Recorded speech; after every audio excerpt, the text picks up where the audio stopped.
Alô, amigos e amigas, esse é o programa Agenda Econômica, que hoje vai abordar o tema agroenergia e agricultura familiar.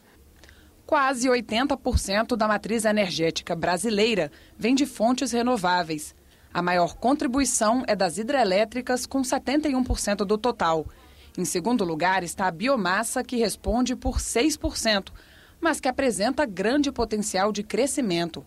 Segundo especialistas, combinar a produção de energia a partir da biomassa com microdestilarias instaladas em unidade de agricultura familiar possibilitaria a autossuficiência energética dos municípios menores, além de gerar emprego e renda aos pequenos produtores rurais. Isso sem falar dos impactos positivos no meio ambiente. Em 30 anos de Proálcool, o Brasil já deixou de lançar cerca de 680 milhões de toneladas de CO2 na atmosfera. E esse é o tema que será abordado aqui nesse programa, que conta com a participação de Carlos Alberto Ferraz. Ele é gestor ambiental, especialista em energia renovável e que nos traz a sua contribuição. Muito obrigado pela sua presença aqui, Carlos Alberto. Prazer. Primeiramente, eu gostaria de se nos desse uma explicação do ponto de vista talvez político e econômico, por que a agricultura familiar não fez parte do sucesso, grande sucesso, que o etanol, ou seja, a economia da biomassa, no caso brasileiro, ofereceu ao mundo. Tudo bem, Beto. Olha, o que acontece com o etanol, ele é o melhor combustível hoje em alternativa à gasolina. Isso no mundo, não é só no Brasil. Mas como no hemisfério norte a biomassa não tem força, ela é forte nos países tropicais, então o petróleo continua e, como que a gente tem visto, ainda vai levar um bom tempo ainda ele atuando como combustível. Agora, o etanol no Brasil, como todo mundo sabe, na década de 70, com o Proálcool, ele se iniciou, teve um grande sucesso, mas com a queda do preço de petróleo, ele foi praticamente extinto. O que o salvou nesse tempo foi o carro flex, que pode funcionar tanto com a gasolina como com álcool. O etanol no Brasil, a grande vantagem dele é que ele é um combustível democrático. Então, a sua produção é simplíssima. Hoje nós temos a grande produção em cima das grandes usinas, mas não necessariamente deveria ser assim. Aliás, o Proálcool, ele não iniciou dessa forma, era para ele ter disseminado várias microdestilarias pelo país para a gente ter uma grande produção de álcool distribuída e não concentrada. Que ocorreram, intervieram, impedindo que houvesse também a participação do pequeno e médio agricultor na economia da biomassa? Olha, o que acontece é que a grande usina, na verdade, ela era uma usina de açúcar, ela fabricava açúcar. Então, de acordo com o preço, quando teve a demanda de álcool, de acordo com o preço, ela ficava ou quando era melhor álcool, quando era melhor vender açúcar. Então, o mercado ficava à mercê de ter álcool ou não ter. Dos motivos que levou a isso foi o mercado internacional e o preço do petróleo.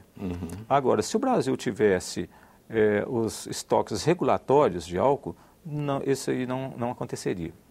Teríamos uma estabilidade desse combustível no Brasil. Quais seriam, na sua visão, que defende a economia da biomassa e a produção do álcool em microdestilarias, as vantagens socioeconômicas que esse novo modelo apresentaria? Bom, nós temos uma grande parcela da população rural que hoje são os pequenos produtores, e que estão inseridos na agricultura familiar. Se esses produtores tivessem um projeto que a gente defende, que é o UNIGEA, que é a Unidade Geradora de Energia e Alimento, disseminado em cooperativas, associações, comunidades, o que iria acontecer? Não só o álcool, mas uma sequência de produtos advindos da cana. Quais produtos? Por exemplo, o açúcar, o mascavo, o melado, a rapadura, o álcool combustível, a própria cachaça. Esses produtos, eles entram numa sequência que a gente vai ter o álcool como um resíduo lá no final. Eu soube, inclusive, que o açúcar mascavo tem uma grande demanda internacional, enormes quantidades desses produtos são exportadas para o Japão, para a Europa, é assim? Sim, porque o açúcar mascavo, ele é um açúcar que ele não tem o químico, é um açúcar puro. E você produzindo ele organicamente, nos pequenos produtores, o mercado internacional, eles têm essa noção e dão, apesar de ser caro, mas eles dão esse valor a esse produto. Né? Além disso, num ciclo, né, de produção, você alimenta o gado justamente na seca, porque a cana ela floresce na seca. Né? E o subproduto para 1 litro de álcool, você tem 13 litros de vinhaça, né? E essa vinhaça você pode dar para o gado, alimentando esse gado, ou então enviando esse líquido para um biodigestor para obter energia elétrica e também um biofertilizante. Houve um tempo em que se falava que a vinhaça poderia causar algum dano, seja ao próprio gado, como a própria natureza. Então, agora se pensa na sua reutilização, inclusive, Exatamente. Parte do processo econômico. Exatamente. Inclusive, na nossa fazenda, a gente, há mais de 20 anos, a gente utiliza a vinhaça na alimentação do gado e também na fabricação do adubo orgânico, que é o próprio gado, ele pisoteando aquele bagaço de cana, ele já gera um adubo de ótima qualidade. Então, por isso, devo deduzir que você estaria falando que uma das viabilidades econômicas dessa modalidade é dispensar ou superar a dependência do adubo petrogenado, que é muito caro. Sim, além de caro, ele é danoso e é uma economia que não tem como fechar essa conta, porque para cada quilo de adubo nitrogenado você precisa de 2 quilos de petróleo. Já no caso do adubo nitrogenado do álcool, que é um renovável, aliás, é importante a gente nunca comparar um combustível renovável com um não renovável. E esse mesmo quilo de adubo nitrogenado nós conseguimos com 2 litros de álcool. Houve experiências, por exemplo, na prefeitura de Angatuba, em São Paulo, onde uma microdestilaria municipal incorporou os produtores de cana pequenos da região e teve grande viabilidade, inclusive porque a demanda era a própria frota da prefeitura e da cidade. Sim. O que envolve, que essa experiência oferece de lições? Olha, foi uma experiência de sucesso, né? Porque além de gerar emprego, né, a conta combustível da prefeitura, né, ele produzindo, porque hoje não se pode vender o álcool, o pequeno produtor não tem essa regalia. Aliás, ele está fora do melhor negócio do agronegócio, né, que é a energia. Mas a prefeitura, ela fez uma parceria, então ela tinha vários parceiros que produziam a cana. Então eles faziam um álcool que a gente chama de álcool bruto e chegava na prefeitura, retificava e obtinha o álcool combustível.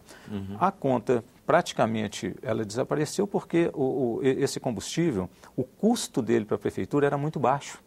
Né? E, além do mais, ele gerava emprego e os produtores ainda podiam, com o excesso de produção, eles ainda poderiam fazer a rapadura e o melado que era distribuído pelo programa PA, que é a aquisição de alimentos.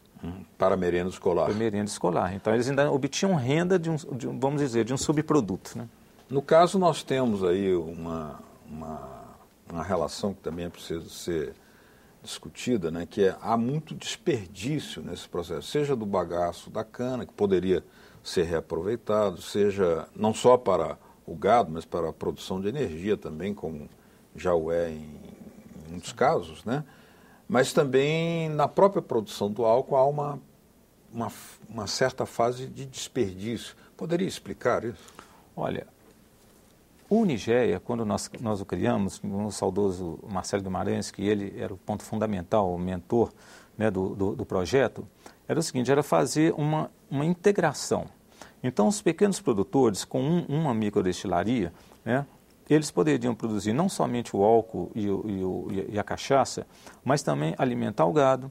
O próprio bagaço, quando você moe a cana, ele era picado, alimentava o gado e ainda poderia fazer o adubo orgânico. Hoje, no estado de São Paulo, né, é viável fazer a cogeração com bagaço, inclusive porque a energia está se tornando cara. né? Então você hoje, só com o potencial dessas usinas, você tem praticamente 2 Itaipus no Brasil. Então, o pequeno produtor, ele também, com geradores pequenos de até 10 kVA, que ele funciona tanto com o álcool combustível, como com o biogás, que onde vem esse biogás? Do próprio resíduo do álcool, que é a vinhaça, ela vai para o biodigestor e você tem 2 produtos. Você tem um biofertilizante e você tem o biogás, que indo para o gerador você teria também energia elétrica. Quer dizer, você aproveita todos os subprodutos, não joga nada fora. Uma questão que os telespectadores devem estar se perguntando aí, para fabricar essa microdestilaria, qual é o custo estimado? Olha, o custo, se a gente conseguisse uma produção em série, eu acredito que uma microdestilaria não passaria de R$50 mil para produzir até 200 litros de álcool dia, né? E isso eu estou falando só do preço do álcool, né? Eu não estou colocando a alimentação do gado, o adubo, a geração de energia elétrica, né?